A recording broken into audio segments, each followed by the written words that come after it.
Afrika wird oft in Bilder gepackt. Safaris, endlose Savannen, Sonnenuntergänge. Aber dieser Kontinent ist so viel mehr als das. Und irgendwo zwischen den Victoriafällen, staubigen Straßen und kleinen Dörfern liegt ein Land, über das kaum jemand spricht. Ein Ort ohne große Bühne, ohne Hype, aber vielleicht gerade deshalb so besonders. Wir hatten keine Ahnung, was uns hier erwartet. Und genau das hat diese Reise unvergesslich gemacht.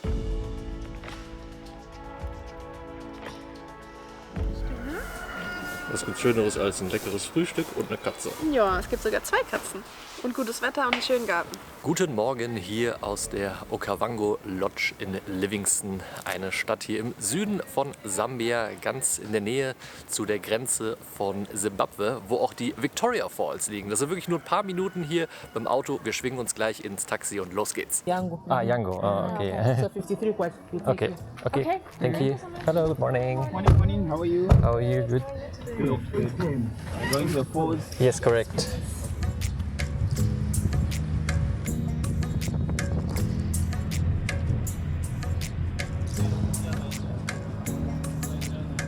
Okay, thank you so much. Thank you. See you. Bye bye.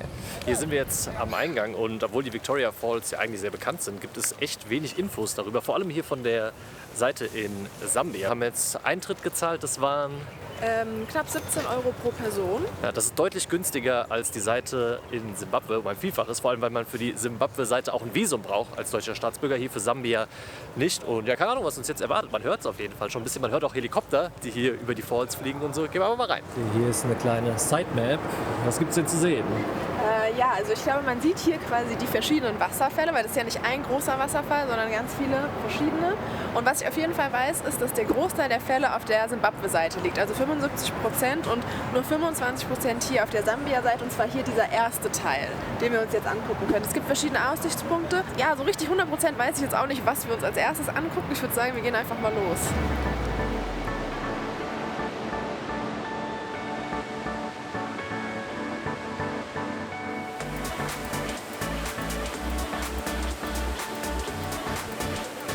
Hier stehen wir jetzt direkt am Sambesi. Das ist ja der Fluss, an dem sich die Victoria Falls dann runterstürzen. Hier 108 Meter in die Tiefe, so eine recht enge Schlucht, weshalb dort auch immer so viel Gicht zu sehen ist. Ihr seht es im Hintergrund, sieht fast schon aus wie Rauch und Wolken.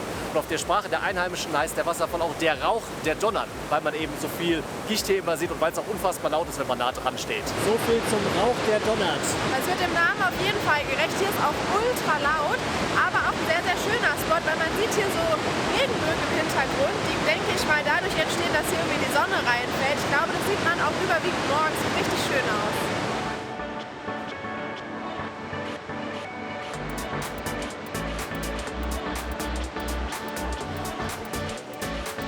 Jetzt bin ich prepared und wir können zu den Aussichtspunkten, die richtig nah am Wasserfall sind, gehen. Oh, shit. Da wird man richtig nass. Das Problem ist, ich habe hier auch Höhenangst. Aber Ich kann nicht über die Brücke. du siehst ja gar nichts. Ja, okay, vielleicht geht's.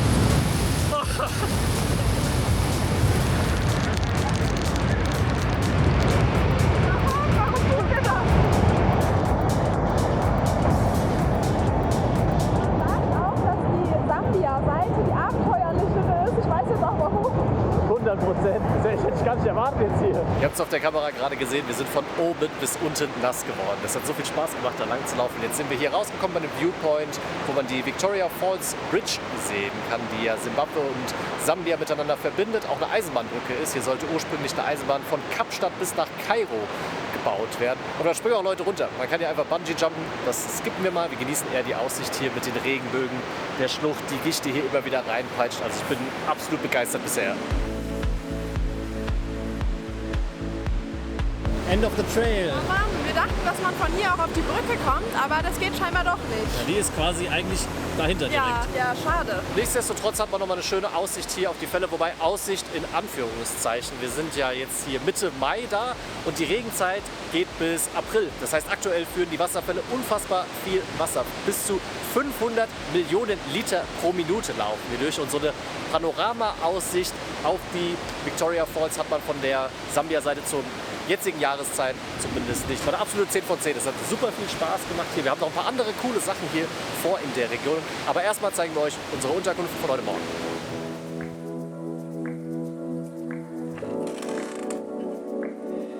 Wir kommen hier in der Okavango Lodge unter, wo wir heute Morgen auch gefrühstückt haben. Ist wirklich eine ganz tolle Unterkunft, schöner Garten. Wir haben hier ein gutes Doppelzimmer mit einem richtig guten Moskitonetz, was hier in Sambia auch sehr wichtig ist. Und wir zahlen 34 € pro Nacht inklusive Frühstück. Also das ist schon ein echt guter Deal. Einziger Nachteil, hier gibt es häufiger Stromausfälle. Und ohne Strom funktioniert das WLAN auch nicht. Und umso wichtiger ist es, dass man sich vorab um mobile Daten kümmert. Das ist am einfachsten mit einer eSIM und wir nutzen da seit über 2 Jahren Saily für. Die Handhabung ist wirklich super einfach.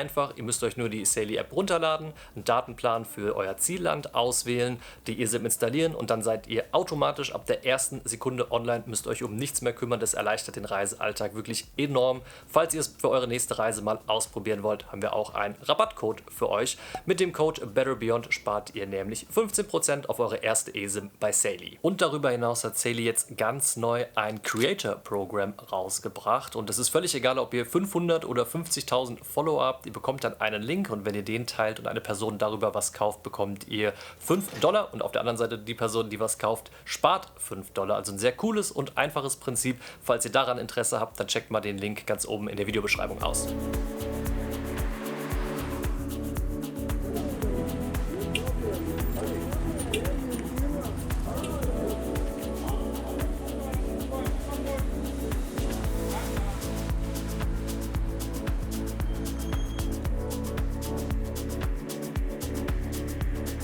Wir machen noch einen kleinen abendlichen Spaziergang hier durch Livingston. Haben uns gut eingesprüht mit Moskitospray, weil die ganze Region hier ist Malaria-Risikogebiet. Auch in der Trockenzeit, nicht so krass wie in der Regenzeit, aber nach wie vor. Deswegen ist da Schutz ganz wichtig. Und der erste Eindruck hier von Livingston ist ziemlich cool. Hier leben 150.000 Menschen, hat uns der Taxifahrer erzählt. Also schon auch eine größere Stadt. Und wir sind hier gestern schon so ein bisschen lang spaziert und es hat uns richtig gut gefallen, weil im Gegensatz zu Südafrika, wo wir immer so das Gefühl hatten, wir wären in einer Parallelwelt unterwegs, bekommt man hier einen sehr ungefilterten Eindruck vom Land und von den Leuten. So, man läuft hier einfach lang, sieht das und jenes und so weiter. Man sieht, was hier die Leute tragen. Und die sind auch super nett. Also wir wurden hier wirklich freundlich begrüßt. Also sehr positiver erster Eindruck. Und auch was das Thema Sicherheit angeht. Ihr seht es gerade, ich bin in irgendeiner Seitenstraße und laufe hier mit einer Vlogging-Kamera durch die Gegend. Das hätte ich mich in Südafrika definitiv nicht gewagt. So, Helen hat auch ein gutes Café gefunden. Das ist immer wichtig. Ja, das ist wichtig. Gibt es hier auch auf jeden Fall. Ich habe schon einige Siebträgermaschinen gesehen. Und wir laufen ein bisschen weiter durch die Stadt hier.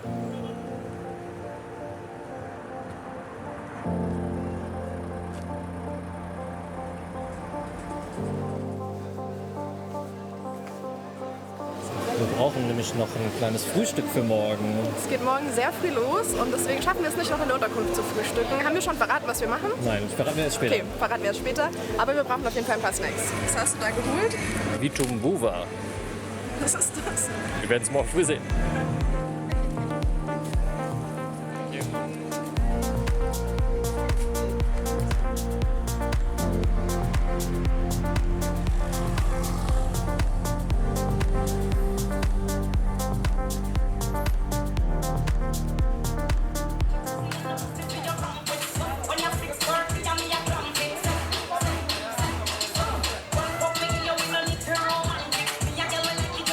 Willst du mal mittanzen? Ich würde gerne, aber ich glaube, es ist sehr cringe für alle. Da kann man nur schlecht aussehen.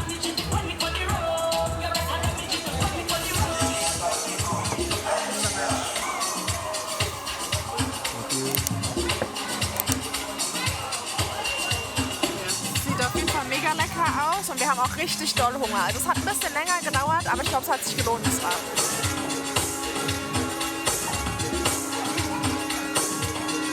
Big Party hier im Zest, wo wir waren gestern Abend, auch schon auf jeden Fall eine große Empfehlung von uns. Und ja, die Eindrücke hier aus Livingston sind wirklich super spannend, muss ich sagen. Und ich bin immer wieder überrascht, das war in Arusha in Tansania ähnlich, wo ja die Serengeti ist, auch ein sehr beliebtes Ausflugsziel für Touristen, wie auch hier die Victoria-Fälle.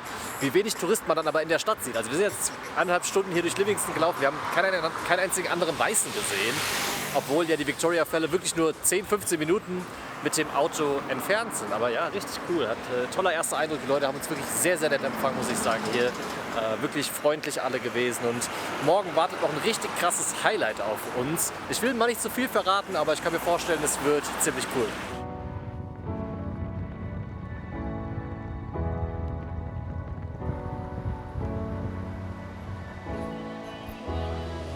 Guten Morgen aus Botswana. Wir sind hier gerade durch das Vierländereck gefahren, bestehend aus Sambia, Botswana, Simbabwe und Namibia über eine Brücke, die die Chinesen hier 2021 gebaut haben. Hier der komplette Grenzposten zwischen Sambia und Botswana ist neu und wir sind hier, weil wir eine Tagessafari in den Chobe Nationalpark in Botswana machen. Das kann man von Livingstone aus buchen und es ist eine Mischung aus Jeep Safari und Fluss Safari. Wir sind gespannt, es wird ziemlich cool.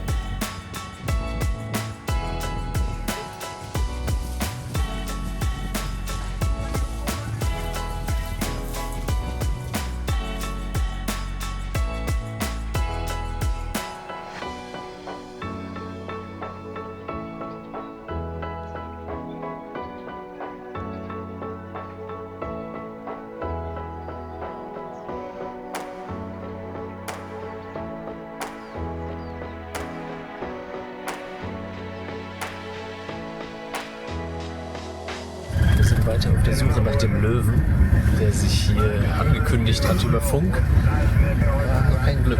Nee, aber wir sind hier auf der Suche mit ein paar anderen Jeeps zusammen und ich habe noch Hoffnung. Ja, Er muss ja irgendwo sein. irgendwo muss er hier sein.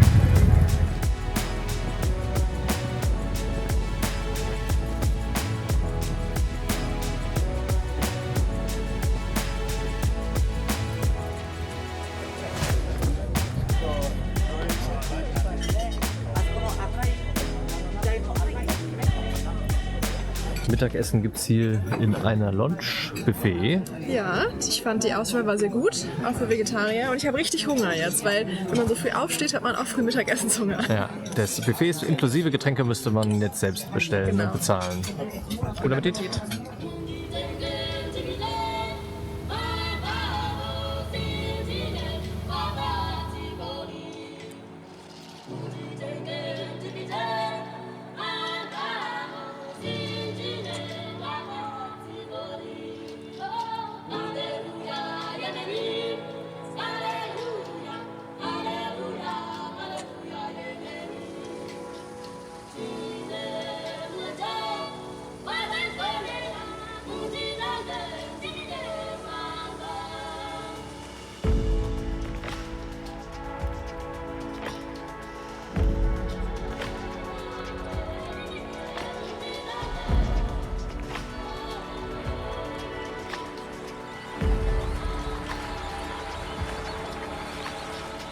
Wir sind zurück in Livingstone, hier wieder im Zest, essen nochmal den Veggie Burger, der hat gestern so gut geschmeckt. Wir haben jetzt 18 Uhr, also waren 11 Stunden insgesamt unterwegs. Morgens um 7 wurden wir abgeholt und der ganze Daytrip war nicht günstig, der hat 135 € pro Person gekostet. Und generell die Aktivitäten, die man hier machen kann, auch noch so eine Zambezi Sunset Cruise oder jetzt nochmal rüber nach Simbabwe zu den Victoria Falls oder auch eine Rhino Walk kann man hier auch machen. Das ist nicht so günstig, deswegen haben wir gedacht, okay, wir müssen uns für eine Sache entscheiden und haben uns halt für diesen Tagesausflug nach Botswana entschieden, den wir auch sehr cool fanden, mit einer Ausnahme, als da dieser Löwe gesucht wurde und schließlich auch in einem Busch gefunden wurde, sind einige Jeeps Offroad gefahren und dann, als sie den Löwen gesehen haben, auch sehr nah ran. Da haben wir als Gruppe gesagt, nee, das wollen wir nicht und sind dann weitergefahren, weil wir wollen ja auch als Touristen hier die Natur und die Tiere respektieren. Aber abgesehen davon auch einfach cool, hier einen Eindruck mal von Livingstone und Sambia zu gewinnen, ist ja nur ein erster Eindruck. Ja, vielleicht wart ihr ja schon mal länger hier oder auch in Botswana. Wissen wir auch, dass viele Leute da Selbstfahrer-Safaris machen. Teilt eure Erfahrung gerne mal in den Kommentaren und falls euch das Video gefallen hat, dann freuen wir uns noch über einen Daumen nach oben.